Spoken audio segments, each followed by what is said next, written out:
go off and live in the woods somewhere or commit suicide. That would be the only honorable thing for a libertarian to do if we accept their crappy reducta ad absurdum. But we don't. We don't have to accept that. We can, look, Ragnar Danishkold. What did Ragnar Danishkold do? Ragnar is our man from Atlas Shrugged, the pirate, who attacked government ships and took money from them and gave it to Hank Rearden, the good guy. Well, he did a two-part act. He took from the government and gave to Rearden. Well, if the two-part act is legitimate, then both subsets of that act have to be legitimate too. You can't have two wrongs make a right or one cancels the other. They both have to be right. And Ayn Rand was absolutely right. You take money from the government because they stole it. Not because they stole it from you. If you came from Mars yesterday and you stole money, or rather liberated money from the government, yes, you would be doing a virtuous thing. You would, in Jewish law, be having a mitzvah. This would be a good thing for you to do because they're the bad guys. So don't tell me that you're a hypocrite if you take government money. You're virtuous if you take government money because they stole it. They're a bunch of thieves. Tax clawback. Look, if you went to the mafia or to the Blood or the Crips or some hoodlum and you took his money, you'd be a good guy. So there's nothing wrong with taking money from those guys. Now, Ron Paul probably shouldn't do it because people wouldn't understand. Because the electorate is pretty stupid. But in terms of justice, he'd be absolutely justified in taking that money. Can we support reforms that are less bad? I don't think vouchers are less bad. I think vouchers are more bad. School vouchers are a way of making public schooling more efficient. You impart a little bit of competition into the public sector, which hitherto didn't have any and was horrible. But we don't want to make the public schools more efficient. Look, do we want to make Nazi German concentration camps more efficient? No. We want to make them less efficient, if anything. So I don't think that vouchers are a less bad option. I think they're a more bad option, and I certainly don't favor them. And I think that to the extent that people favor them, they're not libertarians on that issue. The ideal is to have private schools, period. Schools should be as private as chalk or as bubble gum or wristwatches or anything like that. We don't want to have school vouchers, or rather vouchers for chalk or for this or that. We don't want to have government running wristwatches and then allowing us to have a voucher for wristwatches. That's silly. We want private wristwatches. We want private schools. Now, this third one about ethical dilemmas fighting the state, I find myself very much on the opposite side of Pierre. What Pierre says is we're a bunch of, Jan says, wimps. Pierre says we're inconsistent. We say, on the one hand, with Spooner, that they're a band of robbers and murderers, and we don't do anything about it. Instead, quote, we only go to meetings and write books. Well, that's fighting them. Look, we can't pick up the gun and fight them, because if we assassinate them, the next guy will be the same. If you get rid of Barack Obama, you get Biden. There's no difference between them. If you get rid of Biden, the next guy is no good. Plus, they'll clamp down more on you. Plus, they've got more guns than we do. We have no comparative advantage in shooting. We have a comparative advantage in going to meetings and writing books. Now, you can't tell me that someone like Tunya Ordain isn't fighting. She's devoting her entire life, well, not her entire life, not 24 hours a day, but a big part of her life to running for office, to bearing witness, to writing essays, to writing letters to the editor. She's doing everything she possibly can to promote liberty, and according to Pierre, she's not fighting. Nonsense. That's crazy. She's fighting, and everyone in this room is fighting. You wouldn't be here and spend a whole beautiful weekend talking about liberty and promoting liberty if you weren't fighting. This is the only way we can fight. This is the mistake that Carl Hess made that I mentioned before. Carl Hess and Pierre think that the only way to fight is to go and, off the pig or attack somebody physically. That's silly. It's an intellectual way that we're fighting. Look, the only way we can fight is by writing and speaking and writing books and writing essays and public speaking. I've had an awful lot of luck getting undergraduate students of mine to go and get PhDs in economics. One of my colleagues, Dan D'Amico, is a former student of mine. I've got about 8 or 10 other students from undergraduate schools who are now professors of economics, doing roughly what the 3 of us do, the 4 of us do. Paul is also a professor. What we try to do is to promote liberty. Well, that's fighting. That's the only fighting we can do. It's silly to think that that's not fighting. We're not wimps.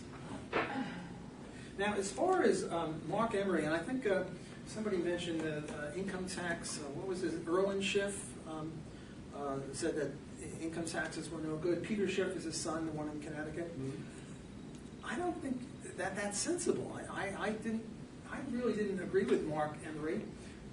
Furthermore, I don't really regard Mark Emery as a libertarian. I regard him as a marijuana-en, if I can coin a new word. See, my view, or the correct view on this, is people should have a right to use marijuana and put any crap in their body they want, as long as they're consenting adults.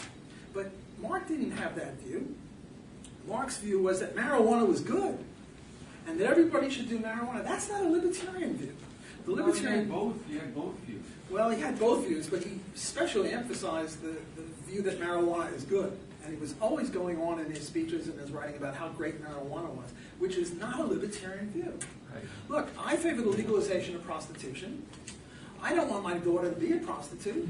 I don't go to prostitutes. I don't think prostitution is such a great idea. I think we ought to go to bed with each other for other reasons than money. And sex. I think that the ideal reason to go to bed is for the joy of it. So I'm not a prostitution whatever that word would be. I'm not a pro-prostitute person. I'm not a pro-drug person. I'm a libertarian. And a libertarian says you can do anything you want. You can have any kind of lifestyle as long as you don't violate, the non-aggression principle. We don't support it, we defend it. I Yes. think that's right. So now Mark is one of our buddies, and I'm trying to find out where he is. I think he's in Mississippi. And Yeah, they moved him again, according to the Facebook page to Jonah. They moved him again like a couple of weeks I'm ago. going to try to find out where he is from his wife. But if he's in Mississippi, I'll certainly visit him. He's an old buddy of mine. I admire him in many ways, and I think it's quite right to say that he is also in favor of legalizing marijuana, not just in favor of using it. And he did great work when he was a young man in Ontario about Sunday closing laws. He had a bookstore, and the law was you had to close on Sunday, and he'd stay open on Sunday. I mean, he's very heroic in many ways. But you don't have to do that in order to be a libertarian, and I don't advise that. I don't think it's good for us to be in jail. I think that what we're doing, writing, speaking, teaching, promoting liberty in all these legal ways is non-wimpish. And I applaud all of us for doing that, and I don't think that we have anything to apologize, and we're not being inconsistent. Yes, I totally joined her. As usual, as you might suspect, I'm in agreement with 85% of what. Therefore, we'll talk about the 50. Including partly with some of his criticism of what I said. There is an argument for the division of labor. So, instead of going and shooting the bastards ourselves, we spend our lives taking money from the robbers, teaching future people to go and shoot the bastards. but I think on what I would have, the main point on which I don't agree with Walter is the following. If I understand his argument correctly, he says, the U.S. government is spending, and just the federal government, as a matter of fact, $4 trillion a year.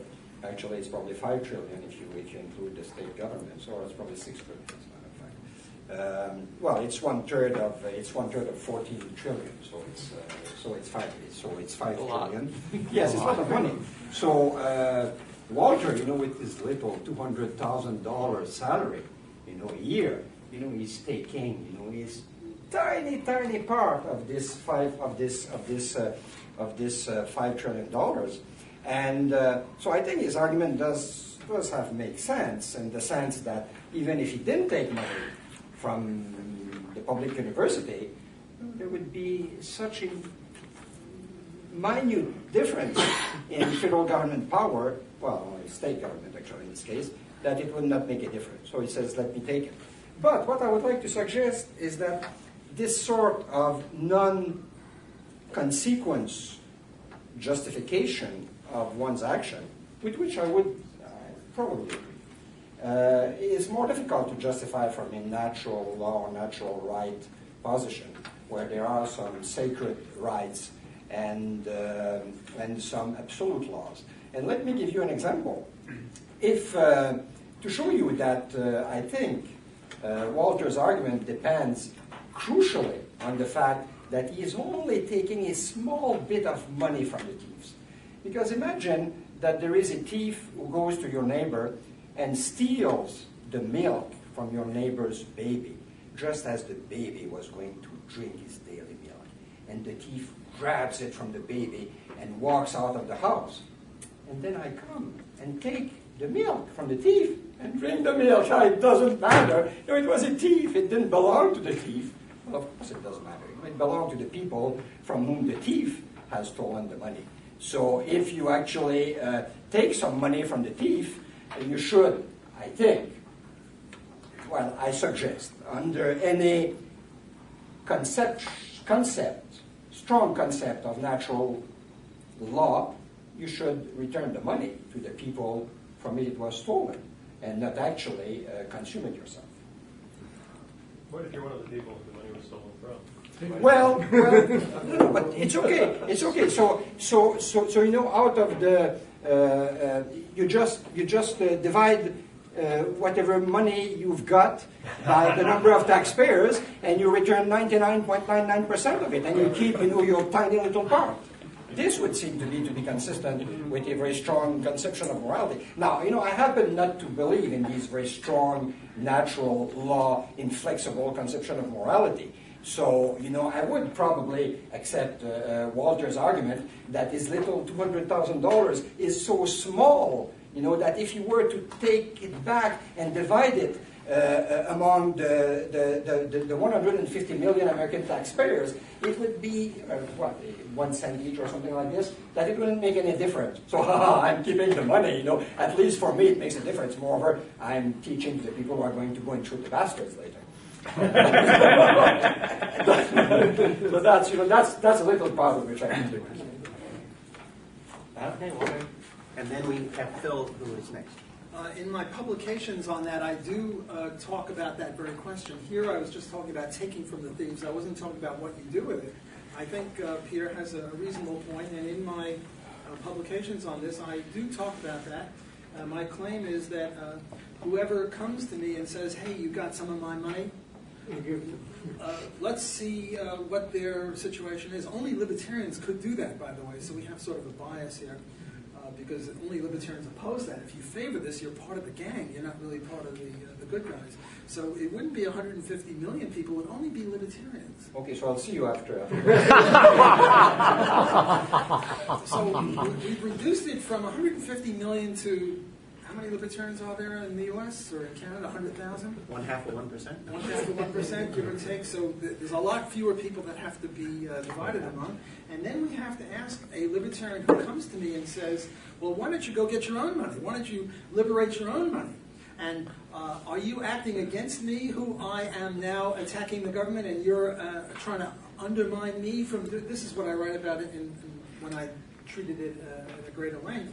See, if he comes to me outside and says, okay, give me $10 or something, I say, well, what you're now doing is you're acting against the person who is liberating money from the state. What does that make you? And it doesn't make him very libertarian.